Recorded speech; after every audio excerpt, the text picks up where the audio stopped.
गुरु जी, आपका अनंतम शुक्राना।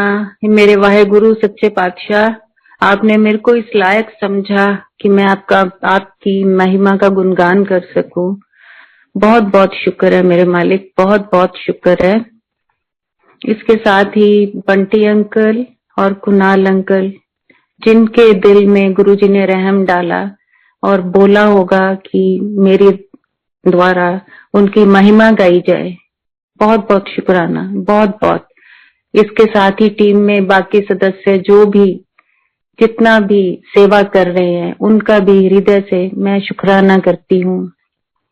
जय गुरु जी। मैं गुरु जी से 94 में मिली थी पहली बार। वो मेरी तरफ से पहली बार थी। मैं ये कहूंगी कि वो मेरा जन्म हुआ था, रूहानियत जन्म 94 में। और इस तरह गुरु जी के साथ आज तक ये जर्नी चल रही है और मेरे परमात्मा से यही गुजारिश है कि जन्मों जन्मों तक अपने साथ रखे। इतना रहम दिल मेरा वाहे गुरु। और धरती पे आके उसने हमारा हाथ पकड़ा, इससे ज्यादा लकी और कौन हो सकता है कि जब भगवान ने धरती पे जन्म लिया, धरती पे आए और हमने इंसानी रूप में इन आंखों से उनको देखा, उनको छुआ। लकी हूं। मेरे को गुमान होता है इस बात पे, सच में होता है। सब कहते हैं कि गुरुजी नई पुरानी संगत में कोई फर्क नहीं है, इसमें कोई शक नहीं है, कोई फर्क नहीं है। लेकिन जब मैं इंसान हूं ना, ये सोच के बड़ा गुमान आता है, मैंने भगवान को छुआ है, मैंने देखा है, मैंने उसके हाथ से खाना खाया है, मैंने उस वाहेगुरु के हाथ से जल प्रसाद लिया है, उस वाहेगुरु ने मेरे से बात की है, उसने मेरे बारे में बताया मुझे इस जन्म में कि क्या है, क्या होने वाला है। It's really amazing. ये मैं 94 में जब पहली बार गुरुजी को देखा, मिली, मुझे लगा वाह क्या बात है, बड़ा वीआईपी बंदा है यार ये तो। ऐसे ही लगते थे गुरुजी। अरे वो कोई आम इंसान तो थे ही नहीं। अब मैं तो उस टाइम में क्या थी, बच्चा थी। एक अगर बच्चे की समझ में सिर्फ ये देख के आ रहा है ये तो वीआईपी है, क्या नूरानी चेहरा है, क्या कपड़े पहनते हैं, महाराजा, राजन के राजा, महाराजन के महाराजा, ये तो समझ अब आती है ना। लेकिन उस टाइम भी जो भगवान का जो चमत्कारी एक चेहरा, नूरानी चेहरा, और उसका जो अस्तित्व किसी को भी मोह ले, उसमें वो शक्ति थी जो अगर हमें समझ नहीं आई वो अलग बात है, उस टाइम नहीं आई, लेकिन उसका जो एक मोहक रूप, एक चांदनी जैसा उसका चेहरा जो हम खुली आंखों से देख भी नहीं पाते थे। तो मेरे लिए तो तब यही था कि ये कोई बहुत बड़े संत हैं जिनके पास बहुत बड़े बड़े लोग आते हैं, वीआईपीज, सारे वीआईपीज थे गुरुजी के आसपास, जितना तब मैंने देखा। बहुत ज्यादा लोगों को मैं नहीं जानती कि और कौन आते थे, लेकिन ये गुरुजी के आसपास सब ऐसे लोग होते थे और नेचुरली ऐसे ही हैं गुरुजी। तो मन में भी आता था बड़े वीआईपी हैं, और मन में एक इच्छा भी होती थी कि अच्छा फिर जाएं अगर छुट्टी हो स्कूल की या कॉलेज की। तो इस तरह गुरुजी को जब मैंने पहली बार देखा तब तो मेरे मन में सिर्फ इतना था, बहुत अट्रैक्टिव गुरु हैं, क्योंकि संत महात्मा एक और तरह के होते हैं। ये भगवान था, इसने तो किसी को भी मोह लेना था, तो मैं भी उनमें से एक थी। इस तरह धीरे धीरे गुरुजी के साथ मिलना हुआ, रूहानी जिंदगी स्टार्ट हुई। जिस घर में मेरी शादी हुई है, मेरे फादर इन लॉ वो पहले जाते थे गुरुजी के पास, तो मेरी एंगेजमेंट जब डिक्लेयर हुई तो गुरुजी ने उनको बोला कि मुझे तो ना उस लड़की को बुला मेरे पास। तब जलंधर में थे गुरुजी, तो मैं चंडीगढ़ पढ़ती थी, तो मेरे को कॉल आई कि आप आ जाओ जलंधर में, हमारे गुरुजी हैं, मिलना है। मैंने वहां से अपने वीकेंड देखा और मैंने कहा मैं वीकेंड पे आ सकती हूँ, तो मैं गई वहां पे, गुरुजी से मिले। गुरुजी ने जाते ही बोला हाँ कुड़ी चंगी है, हाँ, और अच्छा, मेरे फादर इन लॉ को बोलते थे डॉक्टर, उनका नाम था डॉक्टर रविकांत शर्मा। तो डॉक्टर तेरे मुंडे ने आ वधिया कम किता है, बस कम बोलते थे पर एकदम बोल जाते थे। तो चंगी कुड़ी है, दो दो बार बोले चंगी कुड़ी है। हाँ, तो फिर उसके बाद बस हमने लंगर प्रसाद किया, आ गए। फिर एक बार जब गुरुजी को आप मिल लेते हो तो उसके बाद बार बार मन करता था कि एक बार फिर जाएं। तो मैं जिस पीजी में रहती थी वहां पे मेरे लैंडलेडी को मैंने एक दिन बोला, मैंने कहा आंटी ऐसे जलंधर में गुरुजी हैं, मतलब मेरे इन लॉज मानते हैं उनको, तो मैं उनसे मिली हूँ। तो वो तो बड़े चमत्कारी गुरु हैं और बड़े वीआईपी गुरु हैं, बड़े सुंदर भी हैं। वो सरदार लोग थे। तो वो कहते अच्छा, जैसे श्री गुरु ग्रंथ साहब में ही बिलीव करते हैं, और उनको लगा कि नहीं, हम ऐसे ही हमारे लिए गुरु तो श्री गुरु गुरु ग्रंथ साहब ही हैं, हम कोई ये शरीरधारी गुरुओं को नहीं मानते। तो मैंने बोला वहां गुरबानी ही चलती है, आप एक बार चल के तो देखो। तो वो कहने लगे चलो ठीक है, तूने सैटरडे को जाना है तो हम तेरे साथ चलेंगे।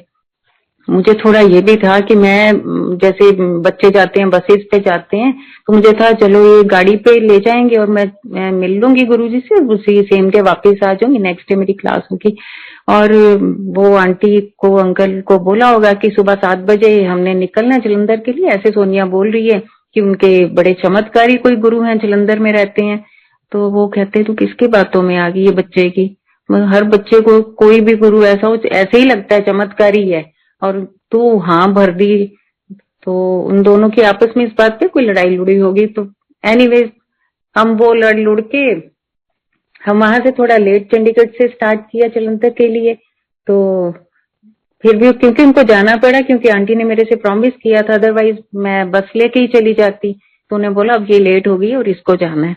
फिर हम लोग चले वहां से, जैसे गुरुजी के पास जलंधर में पहुंचे, अभी एंटर ही कर रहे थे, गुरुजी कहते कि मैं आंटी अंकल लड़के आए हो हैं, तुस तो सवेरे 7 बजे निकलना सी कि मैं 12 बजे आते, लड़िया ना करो। तो वो मेरे मुंह को देखें कि शायद ना मैंने कहा मैं तो आपके साथ ही एंटर कर रही हूँ, ऐसा नहीं है, इनको सब पता होता है जो भी ये बोलते हैं।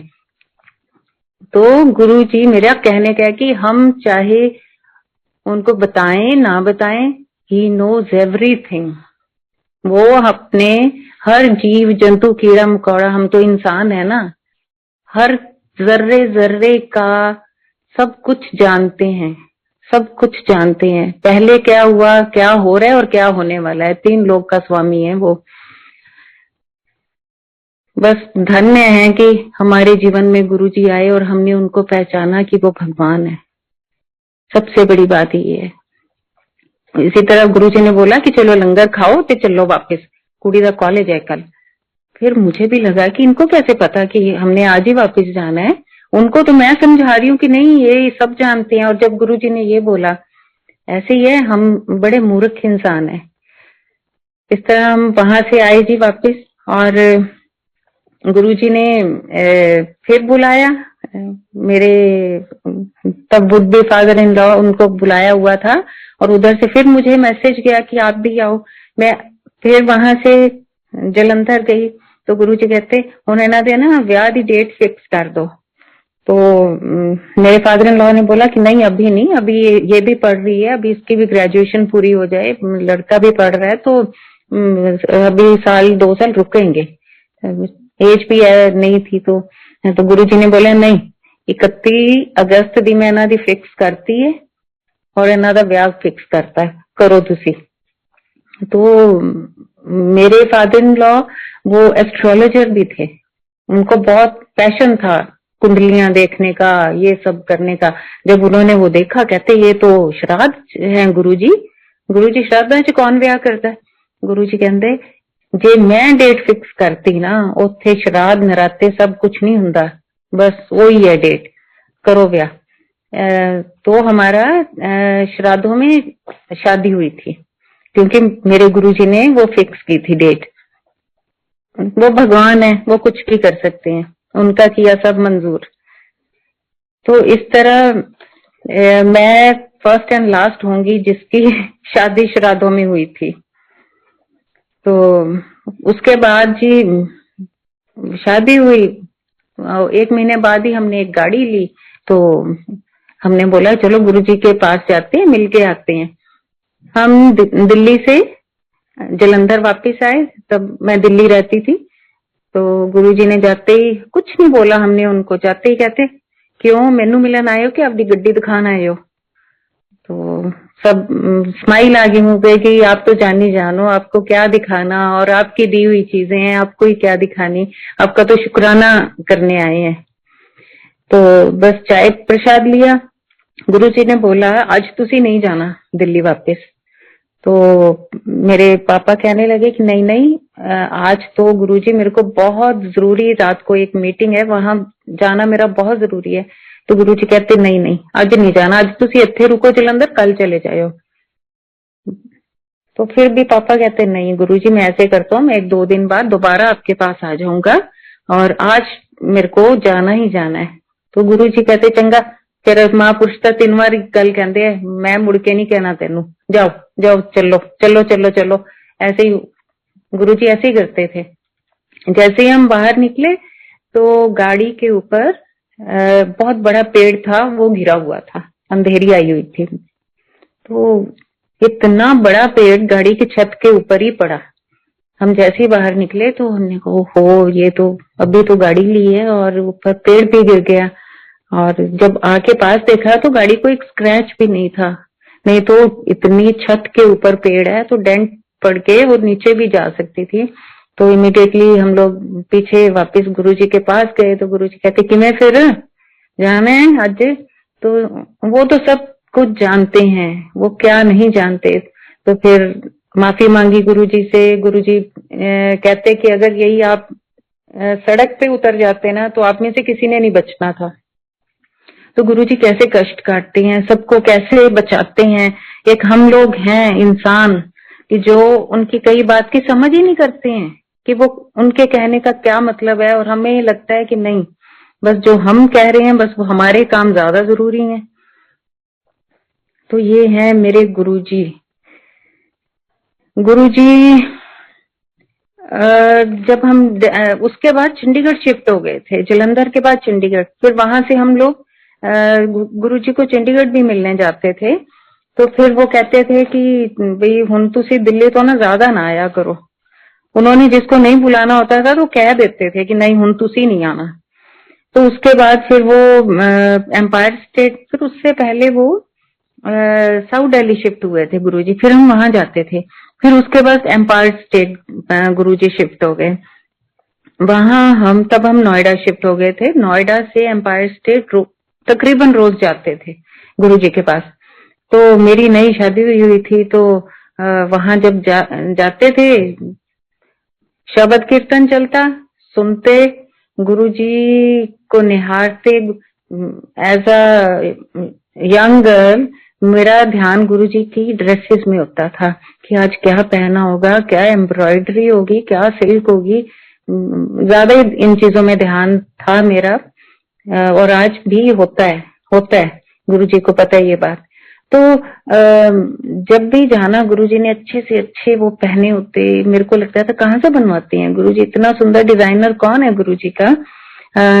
फिर एक दिन गुरुजी ने बोला, मैं तब जैसे ड्रेसेस और जीन्स वगैरह ही पहनती थी, मैं नहीं कुछ और पहनती थी, ट्रेडिशनल कपड़े नहीं पहनती थी ज्यादा।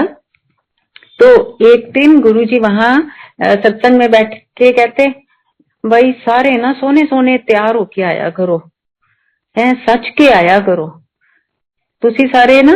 अब मुझे इस चीज की जो जिस वे से मैंने लिया, मैंने तो वही अपने हिसाब से लिया है।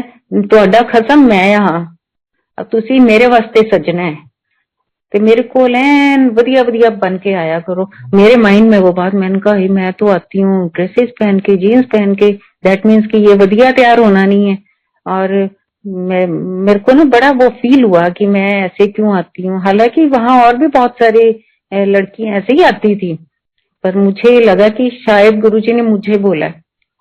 अगले दिन जब हमने आना था, मैंने अपनी साड़ी सूड़ी हैवी तैयार कर ली कि मुझे तो सज के जाना है, गुरुजी ने बोला है। तो मैंने अपने सेट और हैवी साड़ी, अपना पूरा मेकअप फुल किया। और जब वहां पहुंचे एम्पायर स्टेट, मैं वो सीढ़ियां उतर के अभी खड़ी थी, तो मुझे लगा कि बाकी सारे तो नॉर्मल से हैं, कि मैं ही क्यों ऐसे आज। इतने में मैंने देखा गुरुजी मेरे सामने ही खड़े हैं। मैं सोच रही थी, और गुरुजी कहाँ कब प्रकट हो जाते थे हम इंसान सोच भी नहीं सकते। और कहते कि मैं, और हंसने लग गए। मेरे को लगा गुरुजी तो मेरा मजाक उड़ा रहे हैं, क्योंकि बाकी लोग तो नॉर्मल सारे तैयार हैं और एक मैं ही हूँ। तो इतना वो करके आ गई हूँ पार्टी में जैसे जाना होता है। तो मेरे को ना बड़ी शर्म आई, मैंने ना आंखें नीचे कर ली, और मेरे को लगा आज तो भाई बेइज्जती होगी मेरी। फिर गुरुजी ने बोला चंगी लगती है, सोनी लगती है। फिर मेरे को लगा नहीं, अब मुझे हौसला होगा कि ऐसी कोई बात नहीं है, पर मुझे फिर भी ऑकवर्ड लग रहा था कि इतने सारे लोग ऐसे आए और मैं ऐसे आई हूँ। तो उसका मतलब गुरुजी ने फिर बताया उसी दिन, और कमलेओ तुसी समझते नहीं हो, मेरा मतलब है नहा धो के तैयार होके साफ कपड़े पा के आया करो। होंगे कुछ लोग, आई डोंट नो, कि हम भी शायद उनमें से एक हो सकते हैं, कि चंगे चंगे बन के आया करो। तो गुरुजी ऐसे थे, गुरुजी समझाना चाहते थे हर किसी को। अब भगवान की कही को, कथनी को हम कैसे करते हैं, कैसे लेते हैं, वो तो हमारा और है ना, कि हम कैसे ले रहे हैं उस चीज को। तब गुरुजी आए, वहां खड़े हुए थे, तो मैं ना पिलर के पास खड़ी थी। मेरे पास आके कहते एवे है, मेरी भतीजी है। मैंने कहा हाँ जी गुरुजी। तब वो वहां अक्सर आई होती थी। तो मैं चाहना कि तेरा भरा है। मैं कहा हाँ जी है। आपो एदा ब्याह ओदे नाल ना कर दिए। मैंने कहा नहीं गुरुजी, नहीं। मेरे, हालांकि मुझे कोई क्या पता था रिश्तों का, पर फिर भी मुझे लगा कि लड़की बहुत अच्छी है, उस मतलब he is not like for her. मैं कहा नहीं गुरुजी, अब कोई और देखांगे। फिर गुरुजी बड़े खुश हुए, और मेरे पेरेंट्स इन लॉ को बोलते कुड़ी देखो, ये तो कोई और हुंदी। इन्होंने कहना सी हाँ जी ठीक है, कहते इन्हें सही गल की है कि नहीं गुरुजी आपा कोई और लभांगे। अच्छा फिर ध्यान च रखी, मेरे को कहते। मेरे को शर्म आए कि मैं कैसे ध्यान में रख सकती हूँ ना, कि ये रिश्ता कराना और ये सब बातें। मैंने कहा हाँ जी गुरुजी, कोई अच्छा सा होगा ना मैं जरूर बताऊंगी। तो गुरुजी को ये बात अच्छी लगी होगी, तो तब इसीलिए उनको बता रहे थे, देखा इन्हें ऐ कहा मैनू। मतलब वो इतने बड़े होके भी औरों को बड़ा कर देते थे, शो करते थे कि ये देखो मैं तो कुछ नहीं कहा, इसने कहा है। हालांकि सारा जादू उसी का ही था, कि वो ही कहलवाता है, वो ही बुलवाता है, वो ही सारा कुछ करता है। आज अगर हम गुरु जी की महिमा गा रहे हैं तो इसमें मैं कुछ नहीं हूँ, ये उसी की कृपा है, ये उसी की अपरंपार महिमा को गाना कोई छोटी बात नहीं है, बहुत बड़ा दिन है। मेरे लिए तो आज दिवाली है। जिस दिन गुरु जी का सत्संग हो, जिस दिन गुरु जी का महिमा सुनने को मिले, गाने को मिले, मेरे लिए वही त्योहार है। आज भी मेरे लिए दिवाली है, क्योंकि गुरु जी की महिमा गाने का मुझे मौका मिला, जो हम गा ही नहीं पाएंगे, सारी उम्र भी लग जाए तब भी नहीं कुछ कर पाएंगे। उसने हमारे लिए हर पल हर वक्त इतना कुछ करता है, हम क्या करते हैं उसके लिए? हम तो 24 घंटे में कितने घंटे याद कर पाते हैं? नहीं कर पाते। हमारे अंदर इतना बल ही नहीं है कि हम उस खुदा को हर वक्त याद कर सकें। तो ऐसे ही साल बीत गया मेरी शादी को। तो मेरे फादर इन लॉ ना, मैंने जैसे पहले बताया कि वो, उनको बड़ा शौक था कुंडलियां देखने का, उनका पैशन था, किसी की भी देख के बता देते थे। और ये नहीं कि गलत बताते थे, सही बताते थे। ये भी चलो जो नंबर हैं, भगवान ने ये सारी गणित कलाएं वॉट सारी विद्या है उसी की क्रिएट की हुई है, तो उसमें से ये भी कोई एक है जो उनको शौक था। तो वो मेरी कुंडली देख के कहते कि भाई तेरे तो बच्चा नहीं हो सकता, मतलब सबके सामने शरेआम बोलते थे भी इसके कुंडली में ही नहीं है कि बेबी होगा। तो मुझे जैसे आम ऑर्डिनरी बच्चों को, ऑर्डिनरी लड़कियों को कहाँ समझ इतनी नहीं आती। मैं सही बता रही हूँ, जो भी इस एज के बच्चे होंगे उनको नहीं आती होगी, तो चुप रहते थे। शाम को हम जब गुरुजी के पास गए तो गुरुजी ने जाते ही पहली बात ये कही, डॉक्टर आप कुंडलियां ते पत्रियां वेखनियां बंद कर दे, कुछ भी हो सकता है। तब भी मैं यही बात बताना चाह रही हूँ कि मेरे को उस टाइम भी इन बातों की समझ नहीं आई कि घर में वो ऐसा कह रहे हैं और वहां जाते ही गुरुजी ने ये बात कह दी है कि डॉक्टर आ कुंडलियां पत्रियां ते आ जेड़े तू नग जे पिछे पे होए ना ये देने करने बंद कर। तो मुझे लगा शायद गुरुजी खुद इतने अंतर्यामी है इसलिए उनको अच्छा नहीं लगता होगा कि कोई भी ये कुंडलियां पत्रियों में बिलीव नहीं करते थे। उसके कुछ टाइम बाद गुरुजी की कृपा मैं तो कहूंगी कि मैं प्रेग्नेंट थी, लेकिन मैंने घर में किसी को अपने specially father in law mother in law को बताया ही नहीं।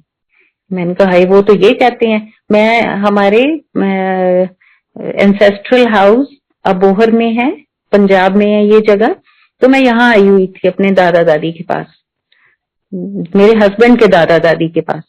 तो उन्होंने भी बोला कि नहीं किसी को नहीं बतानी, अभी डिस्क्लोज नहीं करना इस बात को। तो गुरुजी की कृपा से मुझे बेटा हुआ, बहुत सुंदर बच्चा जो गुरुजी का बहुत भगत है। ये बहुत लंबी एक स्टोरी है कि गुरुजी ने कैसे मुझे बच्चे से ब्लेस किया और उसी बच्चे की वजह से हमारे कई कर्म काटे और हम लोगों की 100 गलतियां जो कभी ना माफ करने वाली होंगी उनको माफ किया, क्योंकि गुरुजी तो सब फ्यूचर सब जानते हैं। तो इस तरह गुरुजी से आते जाते थे, मिलते रहते थे। एक दिन शाम को जब हम तकरीबन रोज जाते थे, फिर गुरुजी ने बीच में से ऑल्टरनेटिव डेज पे बुलाना शुरू कर दिया। संगत बढ़ने लग गई थी कि वीरवार ही आया करो या शनिवार आया करो। तो तब हमें लगता था ओहो ये क्या हो गया। तो एक बार हम जब गए तो गुरुजी ने बोला कि चलो चलो सारे आपदे घरां नूं चलो, बस बस हो गया, चलो चलो चलो। तब ना लंगर का टाइम था और हम गुरुजी ने जिसको भेजना होता था ना भेज देते थे। कुछ लोग होते थे जिनको कहते थे तू लंगर खा के जाई, चलो उत्ते लंगर खा लो। तो उस टाइम जैसे ही शब्द सारे वो 2 घंटे का पूरा हुआ, उसके बाद इंसानों के द्वारा गाई गई महिमा चलने लग गई। उसके बाद गुरुजी ने कहना शुरू कर दिया अभी चलो चलो। अब मुझे लगा मैं अब नया नया खाना बनाना सीखा था, घर जाके बनाना भी पड़ता था। एक ये भी था कि गुरुजी के पास जाएंगे लंगर खा के आ जाएंगे, मेरी छुट्टी हो जाएगी। गुरुजी ने 11 बजे बोला जाओ भाई। अब मैं सोचूं गुरुजी आज तो आपने मेरे को फंसा दिया, मैं ऐसा ही था तो मैं तो आती ना, मैं तो घर बैठ के खाना बना लेती है। अब मैं सोचती अब बाहर तक गई, शूज पहने, अभी पहन के गाड़ी की तरफ जा रहे थे, पीछे से रघुबीर अंकल ने आवाज लगाई पापा को, डॉक्टर साहब तो गुरुजी बुला रहे हैं। अब मुझे पहले तो लगा शायद पापा कोई बुला रहे होंगे, कोई बात करनी होगी। इतने में सारे आ जाओ सारे आ जाओ। मैं कहे रब्बा तेरा शुक्र है तू तो लंगर करा के ही भेजेगा, अरे हाय तूने कैसे सुन ली मेरी बात। तब इतनी बातें भी लगता थी ना कि कैसे सुन लेता है ना, इतना सुंदर जो खुद बच्चे जैसी शक्ल, खुद नूरानी चेहरा, भोला भाला। मुझे तो गुरुजी हमेशा भोले लगते थे, अब पता चला कि वो तो भोले शिव हैं। उस टाइम नहीं मुझे पता था कि ये भोले शिव हैं, लेकिन मुझे चेहरा भोला लगता था उनका हमेशा। और फिर मैं जब गई तो गुरुजी हंस के कहने लगे चंगा भाई लंगर खा के ही जायो, तानू मैं तंग नहीं करता। ओ मैंने कहा हे रब्बा गुरुजी आप तो सारा कुछ ही सुनते हो। फिर हम गए लंगर खाया, लंगर खा के फिर मैंने शुक्र किया गुरुजी शुक्र है आज तो रोटियां बनाने तो बचा लिया तुसी मैनू। ऐसे ही गुरुजी का और बहुत सारे ऐसे सत्संग है, बहुत सारे क्या क्या गुरुजी के गुणगान करें, क्या क्या गुरुजी के बारे में मैं बताऊं। गुरुजी जलंधर में थे एक बार, मैं ये मिस कर गई एक सत्संग बीच में से, तो मैं तब शादी नहीं हुई थी और हम सारी फैमिली वैसे ही गुरुजी को मिलने गए हुए थे। तो गुरुजी मेरे को कहते इधर आ, मैंने कहा हाँ जी गुरुजी। कहते तेनू चाह बनानी आंदी? मैं क्या गुरुजी नहीं है। चंगा फिर तू ऐ कर अद्धा दुध अद्धा पानी ते पत्ती ते खंड चंगी तरह पा के उत्तों पा दी कुट गई इलायची, छोटी इलायची पाई। मैं क्या अच्छा जी गुरुजी है। अब गुरुजी के लिए एक कप बनाना था, मैंने किचन में गई, मैंने गुरुजी के लिए चाय बनाई, और लाके गुरुजी को दी। गुरुजी ने सिप लिया और फिर कहते चंगी बनाई है चाह तो तू होने ऐ कर सारी संगत वास्ते बना दे। अब मैं तो पजल होगी, मैंने कहा 1 कप के लिए तो ठीक था कि अद्धा अद्धा करके, अद्धा कप पानी, अद्धा ये वो, अब सारी संगत के लिए मैं कैसे बना दूंगी चाय। मैं ना जैसे हाथ पैर से कांपने लगे। मैंने कहा मैं क्या करूं, है ना, गुरुजी सोचेंगे बड़ी बेवकूफ है, इसको चाय भी नहीं बनानी आती। फिर मैं गई, मैंने संगत जी सारी संगत के लिए गुरुजी की कृपा से चाय बनाई। और गुरुजी की ऐसी कृपा है, आज भी सत्संग होता है तो ये सेवा अपने आप ही लगती है मेरे लिए कि सोनिया चाय बनाएगी। तो मैं बहुत ब्लेस्ड फील करती हूँ कि गुरुजी ने मेरे को ये सेवा दी। कोई भी सेवा दे, कोई भी सेवा छोटी नहीं है, बस लगनी चाहिए, कहीं भी लगनी चाहिए। कोई सत्संग छोटा नहीं होता, जहां भी सत्संग हो रहा है वो जगह छोटी नहीं होती। और गुरुजी का सत्संग होना बहुत बड़ी बात है। तो गुरुजी की मेहर है, बहुत कृपा है कि मुझे ये सेवा मिलती है। आई विश कि बड़ा मंदिर तो हमारे लिए तीर्थ है कि कभी मेरी वहां भी सेवा लगे।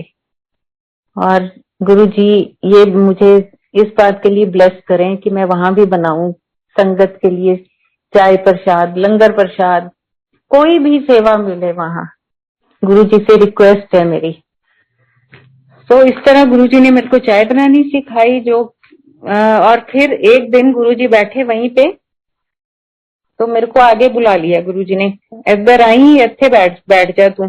मैंने पूछे थे तेरा नाम की है। मैं क्या गुरुजी मेरा नाम सोनिया है। सोनी हाँ। मैंने कहा नहीं गुरुजी सोनी हाँ नहीं है, मेरा नाम सोनिया। अच्छा सोनी हाँ। मैंने कहा गुरुजी सोनी हाँ नहीं है, नाम मेरा सोनिया है। आहो क्या था दिता सोनी हाँ। तो उसके बाद गुरुजी मुझे जान के ना जब भी बुलाते थे सोनी हाँ, ऐसे जान के करते थे, पंगे भी लेते थे। सेंस ऑफ ह्यूमर बहुत अच्छा था गुरुजी का। और क्या बोला मैंने, उनका क्या अच्छा नहीं है, वो तो क्रिएटर है। सो गुरुजी जैसा कोई नहीं, कोई हो ही नहीं सकता। महाशिव। गुरुजी बैठे, जल प्रसाद आया गुरुजी के लिए। गुरुजी ने आधा पिया और आधा मैं आगे बैठी हुई थी, मेरे को कहते तू पी ले। मेरे साथ मेरे सिस्टर इन लॉ भी बैठे हुए थे, चल इन्नू भी दे दी। तो तब कहाँ पता था कि इतनी बड़ी चीज हमें भगवान दे रहा है और साक्षात महाशिव अपना भोग दे रहे हैं। तो मैं बहुत लकी हूं कि मैंने महाशिव का प्रसाद खाया है, पिया है। गुरुजी अपनी मौज में आते थे जब, तो गुरुजी सचखंड से प्रसाद भी लाते थे। संगत जी कैसे ना कहें कि हम लकी नहीं हैं, हम तो लकी हैं, बहुत लकी हैं। सचखंड का प्रसाद भी खाया हमने, वो भी महाशिव के सामने बैठ के, साथ बैठ के। उस टाइम में मैं, अभी भी वैसे तो चपाती बहुत कम खाती थी, बहुत कम। तो गुरुजी जहां बैठे होते थे अपने सिंहासन पे, तो वो देख लेते थे, वहीं से चपाती उड़ा के इतना दूर बैठे होते थे, हमारी थाली में ही आती थी। एक चपाती खत्म हुई, मैं शुक्र करती थी कि खत्म हो गई। अभी लास्ट टाइट होती थी, इतने में गुरुजी की एक और चपाती आ जाती थी। लगता था अब कैसे खाएं, इतने में वो मुश्किल से खत्म होती थी, गुरुजी ठा करके एक और।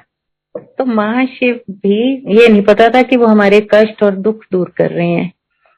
वो सिर्फ अन्न नहीं था, वो बहुत बड़ी मेडिसिन थी जो हमारे अंदर गई उनके सामने। और हम अपनी जिंदगी को अब एक नॉर्मल लाइफ जी रहे हैं, नहीं तो पता नहीं क्या होता। कितने कष्ट उसने काटे हमारे, और कितने कष्ट को भगवान काट रहा है। बहुत बहुत बड़ी बात है, बहुत बड़ी बात है।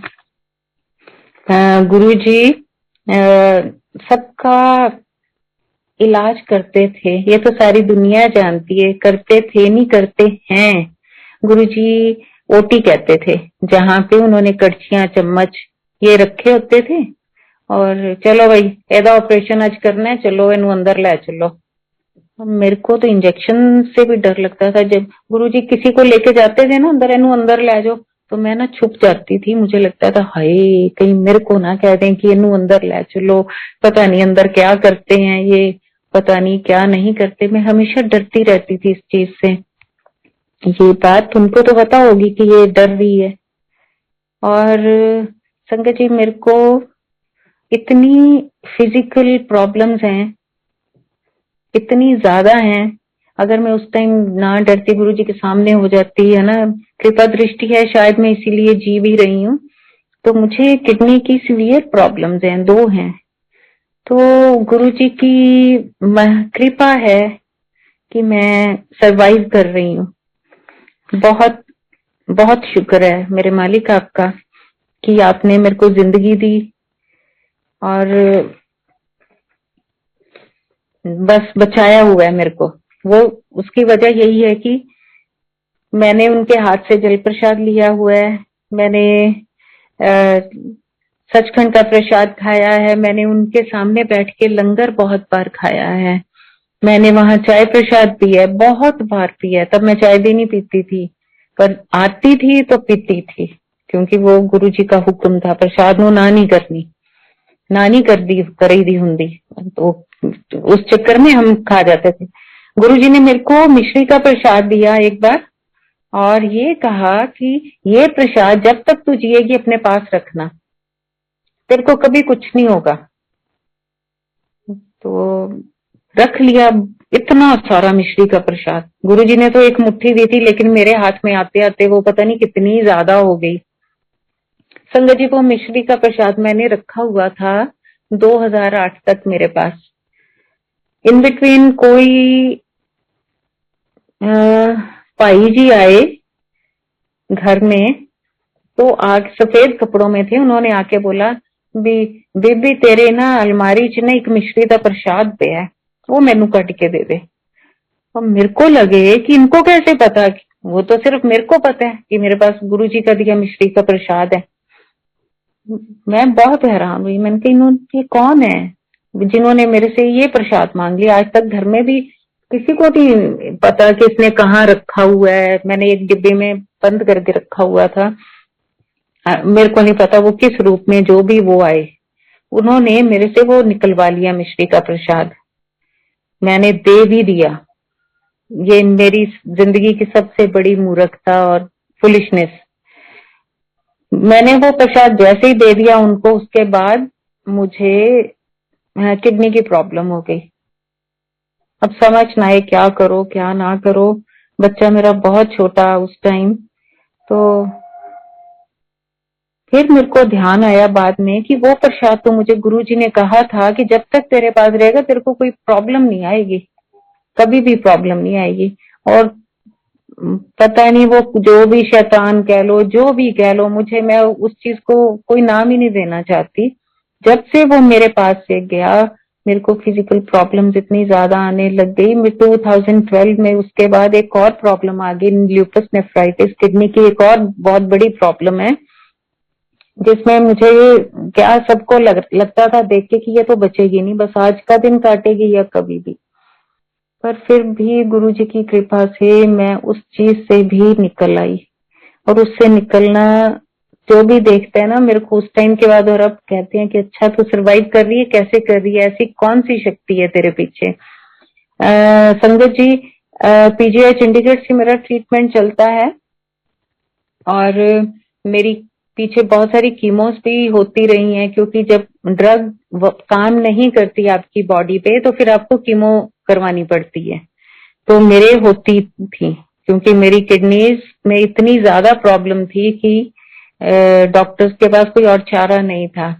फिर उसके बाद मैं उस पेन से निकलती गई धीरे धीरे। गुरुजी ने मुझे निकाला, और पीजीआई के डॉक्टर्स की मीटिंग चल रही थी, 27-28 डॉक्टर कोई बाहर से भी आए हुए थे। तो उन्होंने हमें कॉल किया कि हमारे पास एक ऐसा पेशेंट है जो जिसकी किडनी में ऐसी 2 प्रॉब्लम्स हैं, पर वो पेशेंट लगता नहीं है, पर उसका पता नहीं डाइट प्लान ऐसा है, पता नहीं उसको मेडिसिन तो वही है जो ऑल ओवर वर्ल्ड ल्यूपस की चलती है, और इतने हेवी स्टीरॉइड्स हैं, कीमोज हैं। तो आधे से ज्यादा तो शक्ल ही बदल जाती है इतनी हैवी मेडिसिन पे जब आप होते हो, जो लाइफ सेविंग ड्रग पे हो। तो कि वो उसने पता नहीं मेडिटेट करती, कुछ तो ऐसी पावर है जो उसको बचाए हुए है और उसका लगता ही नहीं है कि वो पेशेंट है। तो तब हम वहां गए, डॉक्टर्स के कॉन्फ्रेंस हॉल में एंटर किए, उन्होंने बुलाया हुआ था। तो मैं जब एंटर की तो मेरे को डॉक्टर्स कहते पेशेंट को अंदर ले आओ। मैंने उनको बोला मैं ही पेशेंट हूँ। तो वो सब लोग इतने हैरान हुए। गुरुजी की ग्रेस है, गुरुजी हमेशा साथ रहना, हमेशा। तो वो देख के हैरान थे कि ये पेशेंट है। मुझे बहुत सारे लोग कहते हैं कोई तो ऐसी शक्ति है तेरे साथ जो तू एक नॉर्मल लाइफ लीड कर रही है लेकिन इतनी बड़ी प्रॉब्लम्स हैं तेरे को। तो मैं सबको कहना चाहूंगी ये मेरे गुरुजी हैं जो हर वक्त मेरे साथ हैं। मैं फिर कहती हूँ मैं बहुत ब्लेस्ड हूँ, बहुत ब्लेस्ड हूँ। संगत जी, ये सब तो गुरुजी की महिमा, ये सब गुरुजी की ब्लेसिंग्स। लेकिन मैंने अपने कर्म नहीं बताए ना कि हमने क्या किए हैं। इतना भगवान जो हमारे साथ हमेशा से रहा, उसकी ब्लेसिंग हमारे कर्मों के बावजूद भी वो हमारे साथ रहा। मेरे फादर इन लॉ, ये 2001 की बात है। गुरुजी ने उनको बोला कि डॉक्टर तू मेरे नाल रहेगा, तू घर नहीं जाना। तो पापा बोलते ठीक है गुरुजी, मैं आपके साथ रहूंगा। तो कहते कि तू बस आपके कपड़ा समान जो भी है ना तू लाया इत्थे लाया। तो उन्होंने पूछा गुरुजी किन्ने टाइम वास्ते मैं ले आवा? 10 दिन, 20 दिन, 1 महीना? कहते नहीं मैनू पता, बस तू आपदा ना बुरी बिस्तर बन के हुण इत्थे आ जा। तो घर आए, तब हम दिल्ली रहते थे। तो कहते भी एवं मैनू तो गुरुजी ने कहा कि तुसी मेरे नाल रहो। तो मम्मी सोचने लगे कि चलो कोई बात नहीं, आप गुरुजी के साथ रहो, पर कितने टाइम के लिए रहोगे? पीछे से जैसे हम बच्चे ही थे तो वो उनको लगा कि मैं अकेली कैसे सब देखूंगी। तो वो कहते मुझे नहीं पता, मुझे बस गुरुजी ने इतना बोला है कि तू आ जा बस अपना सामान लेके। तो संगत जी, वो गुरुजी के साथ साल 1.5 साल के करीब बिल्कुल साथ ही रहे थे। एक ही रूम में, गुरुजी अपने ही रूम में रखते थे उनको। और उनको गुरुजी ने बाबा नानक और शिव भगवान के दर्शन भी करवाए। मतलब मैं सोचती हूँ कितने ब्लेस्ड होंगे जो एक महाशिव अपने भक्त को शरेआम इतने बड़े बड़े दर्शन करवा रहे हैं। कितना अच्छे कर्म किए होंगे उन्होंने, अच्छे कर्मों की बात कर रहे हैं। तो उन्होंने आके भी बताया, कहते ऐसे गुरुजी ने तो मेरे को दर्शन कराए हैं। और आपको एक बात बता दें, जब इतनी ब्लेसिंग्स होती है ना, हम इंसान है ना, हमारा दिमाग भी बड़ी जल्दी खराब होता है। जो अहंकार हमारे अंदर आता है ना, वो सोच से भी परे है। भगवान तो हमें देता ही देता है और हम इतना लेके इतने अहंकार में डूब जाते हैं ना, फिर उसका भुगतान भी करना पड़ता है। ये एक मैसेज है सबके लिए कि वो जब देता है ना तो डाउन टू अर्थ रहना चाहिए। उसको जब उसका हमेशा शुक्राना करते रहो, हे भगवान तूने मुझे दिया और मुझे भी आगे देने वाला बना दे। हे भगवान मेरे अंदर रहम भर दे, तरस भर दे, मैं किसी का दुख ना देख सकूं, मेरे को ऐसा बना। लेकिन नहीं जी, भगवान जब आपको देता है तो छप्पड़ फाड़ के देता है, आपको समेटना ही नहीं आता। हम इंसान है, हमें नहीं समेटना आता। हम कह देंगे नहीं नहीं ले, मैं तो बहुत अच्छा हूँ, मैं तो बहुत डाउन टू अर्थ हूँ, मैं तो किसी पे भी रहम तरस ये सब करता हूँ। पर नहीं संगत जी, हम इंसान ना बहुत ढीठ चीज है। तो ऐसे ही जी गुरु जी ने बहुत कृपा की हुई थी, बहुत रहम हमारे पे, हम बहुत ब्लेसिंग्स बरसाई। क्या हुआ, किसी बात पे गुरुजी ने सेवादार जी को बोला होगा कि डॉक्टर ने को हुन ना वो आपदे घर चला जाए। तो पापा गुरुजी के पास गए और उन्होंने बोला गुरुजी इन्ने महीने तो मैं तुहानू कहना कि गुरुजी मैनू इजाजत दे दो, छुट्टी दे दो, मैं घर चला जाए एक बार। और तुसी मैनू उदों नहीं कहा कि हाँ डॉक्टर तू जा, ਅੱਜ ਤੁਸੀਂ ਮੈਨੂੰ ਆਪ ਕਹਿ ਦਿੰਦੇ कि ਹੁਣ डॉक्टर तू जा, ਤੁਸੀਂ ਮੈਨੂੰ एक सेवादार तो कवाता। वो घमंड आ गया था। और कोई बात नहीं कि हमें लगने लग गया था भगवान हमने खरीद लिया है ना। जैसे हम किसी भी चीज को, जैसे इंसानों के साथ हो जाता है तो हम फिर आप से तू करके बात करनी शुरू कर देते हैं, हम लिबर्टी लेनी शुरू कर देते हैं। ये नहीं पता वो भगवान था महाशिव। और उनको जाके कहते आप खुद क्यों नहीं कहा कि गुरु जी हंसने लग गए, कुछ नहीं बोले। जैसे अपा किसी दोस्त के साथ नहीं गुस्सा करते हैं, बोलते हैं, ऐसे वो बोलने लग गए। मैं इसलिए नहीं कि हाँ वो इस दुनिया में मेरे फादर हैं, पर हैं तो इंसान ना। मैं सबको ये बातें बताना चाहती हूँ कि घमंड और ऐसी चीजें नहीं करनी। भगवान ये दाता है, ये हमें बहुत देता है, लेकिन हम इसको सब कुछ पा लेने के बाद हमने घमंड नहीं करना, हमने किसी भी चीज को लाइटली नहीं लेना। गुरु जी कहते थे ना, एवे ना मन्ने हो, एवे ना समझ लो कि एवे ही है चीज, ये कुछ भी एवे नहीं है। ये बहुत बड़ी कृपा है, और अगर वो हमें देता है ना तो हमें शुक्राना के अलावा और सिर झुकाने के अलावा कुछ नहीं करना है। ये कह के वो जी गुस्सा होके गुरु जी से वापिस आ गए और घर आके भी की है एवं गुरु जी ने मैनू आप नहीं कहा, मैनू किसी और तो को आता इन्नी देर दा मैं रह रहा सी गुरु जी नाल, मैनू कह सकते सी। तो सबने बोला कि आप इतना गुस्सा क्यों कर रहे हो, वो उनकी मौज है, ये उनकी मर्जी है, एवं किवें है ना।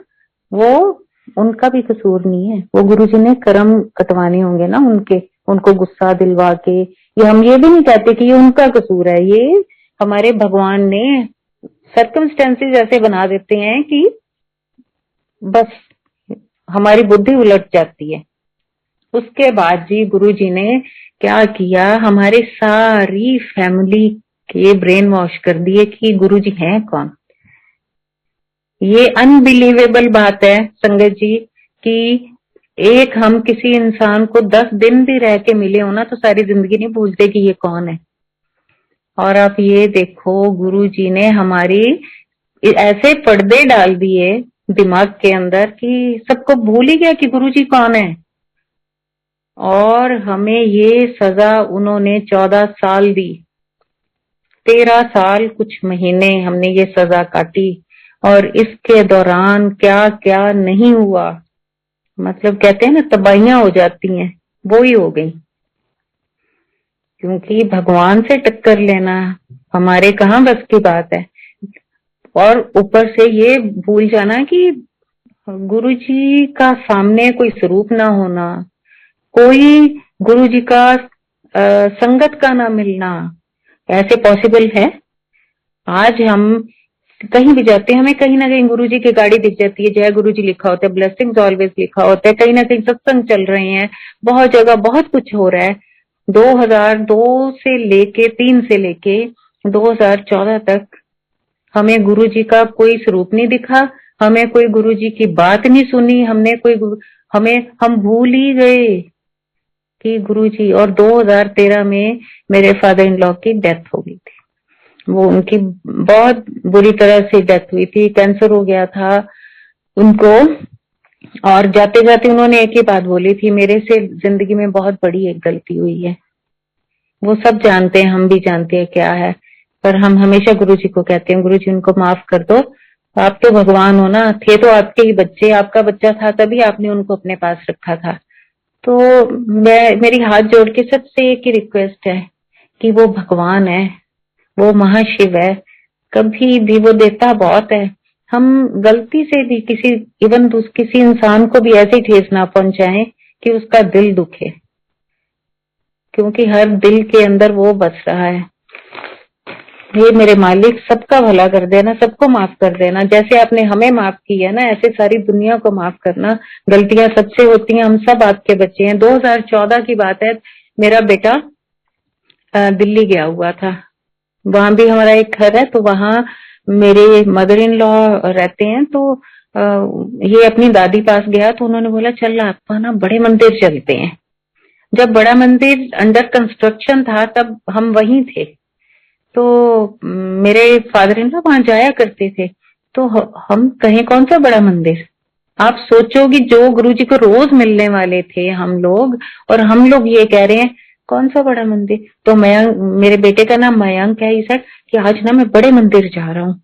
हमने सोचा होगा कोई, तो वो 7 जुलाई की बात है, गुरुजी ने ही बुलाया क्योंकि वो गुरुजी का बच्चा है। वो सुबह से 7 जुलाई में गुरुजी के बर्थडे पे लाइन में लगा हुआ था और रात को 3 बजे उसकी बारी आई। एक छोटा सा बच्चा लगातार इतने घंटे खड़ा रहा और गुरुजी के दर्शन के लिए, और उसने गुरुजी के दर्शन किए, वहां पे लंगर प्रसाद खाया और फिर वो वापस आया। उसके बाद मेरे को ऑस्ट्रेलिया से एक कॉल आ रही है कि यहाँ गुरुजी आए थे। मैंने बोला हाँ जी, अबोहर में गुरुजी आए थे, घर में आए थे, 95 की बात है। तो कहते हैं एक आंटी सत्संग शेयर कर रहे थे कि अबोहर में ऐसे गुरुजी गए अपनी संगत लेके और बिना पेट्रोल के उन्होंने, उनकी गाड़ी अबोहर तक पहुंची थी। मैंने बोला हाँ जी बिल्कुल, ऐसा गुरुजी कुछ भी कर सकते हैं, ये बहुत छोटी बात है, वो तो कायनात रोक सकते हैं, ब्रह्मांड रोक सकते हैं, तो ये तो सॉरी कुछ भी ऐसी बात नहीं है। तो कहते आप गुरुजी को मानते हो? आप ये सोचो कि ये फोन मुझे ऑस्ट्रेलिया से आ रहा है और तब मुझे गुरुजी की याद आई है। मेरा दिमाग खुला, मैंने कहा ओ गुरुजी, हम कितने बेवकूफ हैं कि एक भगवान को हम भूल के बैठे हैं। वो हम नहीं भूल के बैठे थे, वो उसने हमें सजाएं दी, उसने हमारी आंखों पे, हमारी बुद्धि पे पर्दे डाल दिए कि हम याद ही ना करें और जितने कष्ट हैं वो भोगें। फिर मैं ये सोचती हूँ कि वो हमारे कर्म हैं जो उस वाहेगुरु ने ऐसे कटवाने थे, अगर हम उसको याद करते तो वो वैसे ही कट जाने थे। पता नहीं कितने ही माड़े कर्म होंगे जो उसने हमारी पहले बुद्धि पे पर्दे डाले फिर कटवाए। अगर नहीं पर्दे डले होते तो जय गुरु जी बोलते ही सारे दुख दूर हो जाने थे। भगवान चालाक भी बहुत है, मैं आप सबको बताऊं, बहुत चालाक है। तो तब उसने हमें भुला, हमारे दिमाग से अपने आप को निकाल लिया था और तब हम दुनियावी चीजों में, दुखों में, कष्टों में ऐसे घिरे, ऐसे कर्म का, मैं तो अब ये कहती हूँ ऐसे कर्म काटे कि बस पता नहीं कई जन्मों के ही काट लिए। उसके बाद गुरुजी घर आए, दोबारा फिर आए। मैं तो उस दिन को, उस टाइम का शुक्राना करती हूँ, मेरे भगवान का करती हूँ कि उसने हमें माफ किया, क्योंकि बच्चा वहां गया, उसकी वजह से हमें सबको माफी मिली और दोबारा से उसने हमारी जिंदगी को फिर वैसा बना दिया। क्योंकि उस, वो है तो सब कुछ है। ये दुख सुख ये नहीं सोचना कि गुरुजी हैं तो हमें कोई दुख नहीं आएगा, ऐसा कुछ नहीं है। हाँ आते हैं लेकिन हमें पता ही नहीं चलते। दुख और सुख तो वही है ना जो महसूस किए जाएं। जब वो चीज महसूस ही नहीं हो रही है कि दुख, तो फिर क्या है? तो वो उससे सुंदर नजारा तो कुछ हो ही नहीं सकता। गुरु के बिना तो कुछ है ही नहीं। मैं सोचती हूँ जब इतने साल गुरु जी आपने ऐसा किया हुआ था तो हम जी कैसे रहे थे? कैसे जी सकते हैं आपके बिना? हम तो किसी पल में भी नहीं आपको भुला सकते।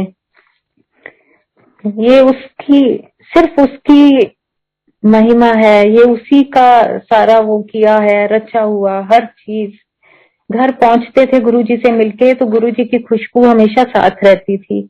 हर वक्त हम ढूंढते फिरते थे घर, एम्पायर स्टेट से घर जाते थे तो हमारे घर में खुशबू होती थी गुरुजी की। तो हम देखते थे हाय गुरुजी साथ आए हैं तो कहाँ बैठे हैं, देखें तो सही ये कहाँ बैठे हैं हमारे गुरुजी। तो गुरुजी तो ऐसे ही हैं। पता नहीं सबके साथ ऐसा होता है नहीं होता, लेकिन मैंने तो ये सारा जो एक्सपीरियंस किया है, गुरुजी जब चोले में थे तब भी, और जब अब चोले में नहीं है लेकिन फिर भी वो साथ हैं। फिर भी वो सब कुछ कर रहे हैं, उससे ज्यादा कर रहे हैं जितना दुनिया को तार रहे हैं। देखो अब घर घर सत्संग चलते हैं, घर घर गुरबानी चलती है, कितना कुछ होता है। मेरी भाभी है कनाडा से आई हुई थी, लास्ट जनवरी की बात है। तब हम सब लोग ना बैठे हुए, बहुत ठंड थी तो हंस रहे थे। कहते आप सारा दिन सारे जने गुरुजी करते हो, हैं आपको कोई और काम नहीं है? तो मैंने बोला इससे बड़ा काम तो कोई और हो ही नहीं सकता। अगर यही काम सबको मिल जाए तो दुनिया धरती पे ही स्वर्ग बना देगी। है तो वो ना हंसने लगी, मुझे लगा जैसे वो हमारा मजाक उड़ा रही है। मेरे को कभी मेरा तो अब फर्क ही नहीं पड़ता, मुझे मैं किसी कोई ऐसा हो तो मैं शायद गुरु जी का मेरे को लगता है मैं नाम नहीं लूंगी, हाय मेरे गुरु को कोई ऐसा ना कह दे, मेरा अंदर से दिल खुब जाता है। अब मैंने कहा क्या हुआ, आप ऐसे मत कहो, ये महाशिव है, ये भगवान है। कहते अच्छा महाशिव है, मैंने बोला हाँ ये महाशिव है। इतने में गुरुजी ने उनको क्या चमत्कार दिखाया, कमरे के अंदर इतनी तेज रोशनी हो गई और गुरुजी खुद सामने आ गए और पीछे महाशिव भगवान खड़े हैं।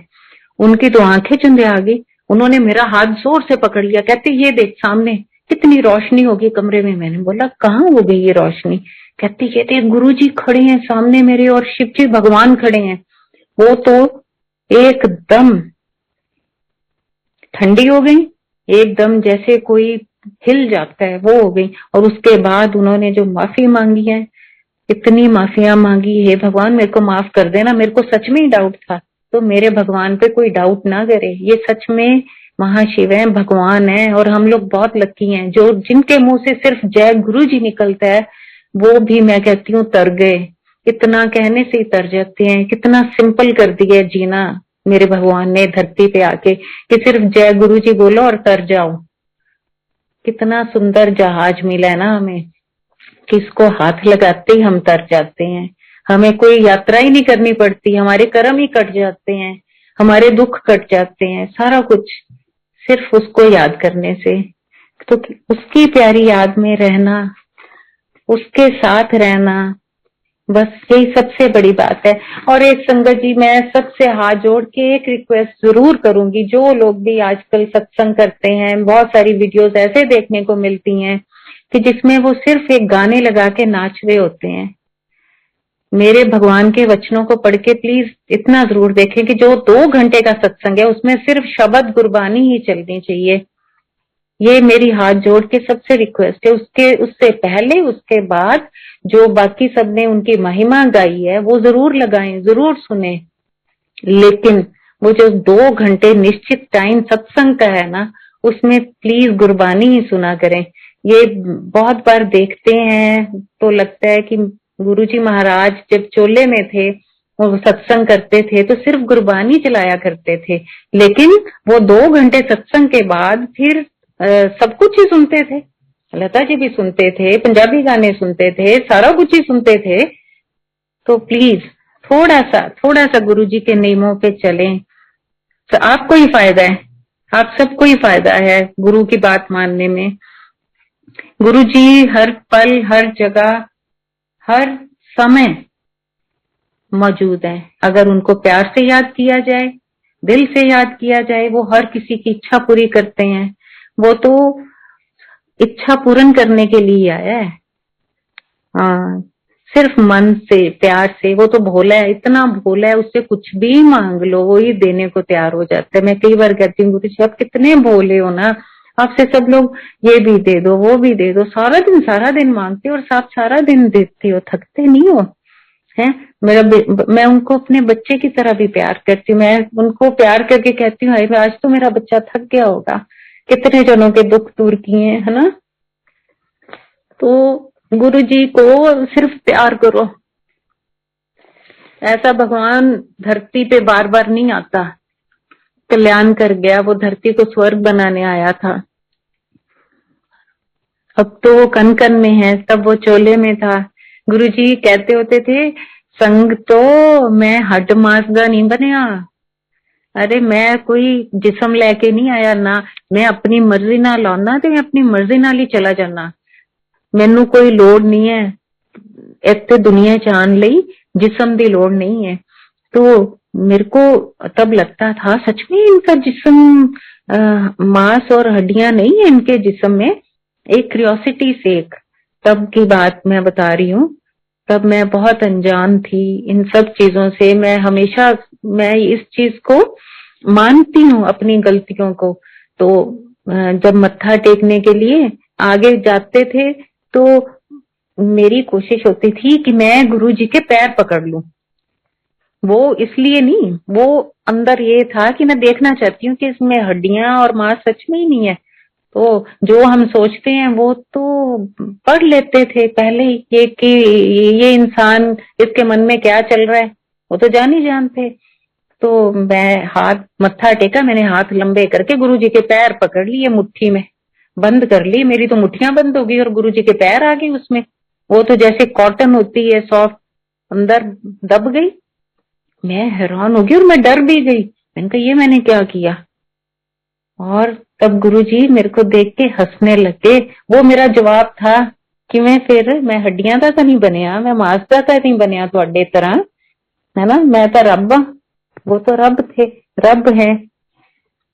तो ऐसी इच्छाएं जब हमारे मन में आती हैं कि हम इनके साथ ऐसा करके देखें, वो करवा भी लेते हैं क्योंकि वो चाहती हैं कि तुम देखो मैं कौन हूं।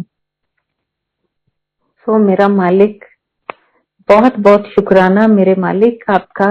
आपने मुझे इस मैंने शारीरिक जन्म लिया और आप शारीरिक रूप में जब इस धरती पे आए, मैंने आपको इन आंखों से देखा, मैंने आपको छुआ, मैंने आपके हाथ का दिया प्रसाद खाया। बहुत बहुत शुक्राना। पता नहीं कितने जन्म लगेंगे शुक्राना करने में, हम नहीं जानते। पर ये जरूर है कि फिर मैं कहूंगी कि जिन्होंने गुरु जी को चोले में देखा है, yes they are lucky. Yes, इंसानी रूप लेके भगवान के दर्शन करना, कुछ तो अच्छे कर्म किए ही होंगे ना भगवान जी। मैं कहती हूँ क्यों गुरु जी, हमने कुछ तो अच्छे कर्म किए होंगे। हमने आपको देखा, आपके साथ रहे गुरु जी, कितनी बार मिले गुरु जी, है ना। पर हाँ, ये बात जरूर है कि हम इस चीज से अनजान थे कि भगवान धरती पे आए हैं। नई संगत इस बात में बहुत लकी है कि उन्होंने भगवान के रूप में ही गुरु जी को पाया है।